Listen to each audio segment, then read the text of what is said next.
An excerpt taken from Beware the Blue Moon by S.E.Winters.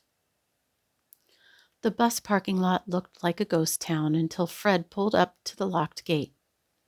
He waited in the dark for a few minutes, checking his cell phone and sending 2 texts. The first to Amelia. Safe at bus lot. Love you.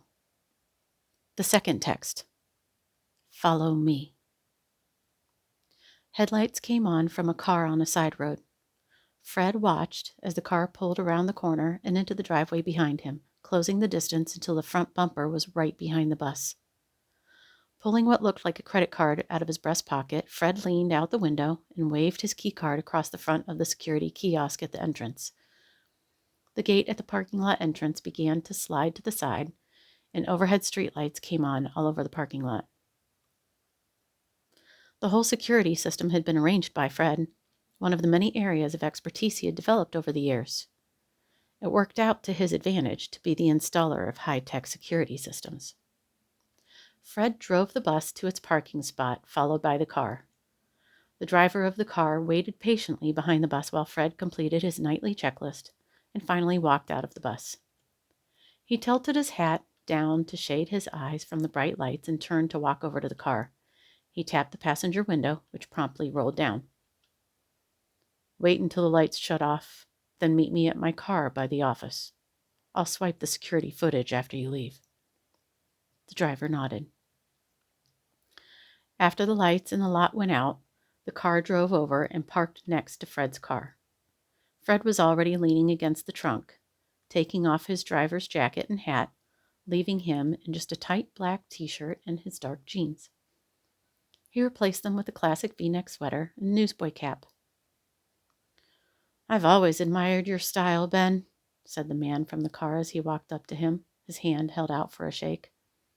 Ben grabbed it and sandwiched it with his other hand, gripping it with one solid brotherly squeeze. The classics, Javier. I told you the classics never go out of style. It's all about knowing where to find them. I'll write down the names of the places that I shop. He smiled, his skin glowing and a sparkle in his eyes. The excitement of the moment showed in his face. Javier's face, however, lost its joviality. I'm going to miss this, Javier said.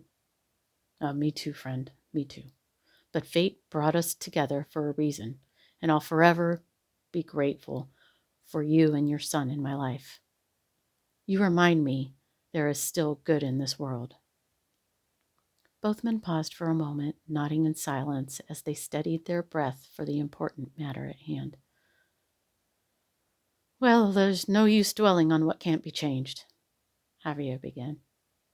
So I guess it's best to just do what I can to help you in the next chapter. He handed over a thick manila envelope. After all, I'm indebted to you for the rest of my life. If it hadn't been for you, my son... His throat constricted, interrupting his thought. It's best not to dwell, right?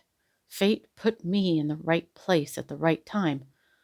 I'm grateful that the events of that night put you and your son in my life. The men nodded again, expressing emotion over that which was left unsaid. So, all I need is in this envelope, yes? Yes, Javier responded, snapping back to the moment. When you're ready, you won't be Benjamin Delora anymore. And Stephanie? Her as well. Javier stepped back to his car, opened the door to the back seat, and took out a long rectangular white box with a red ribbon around it.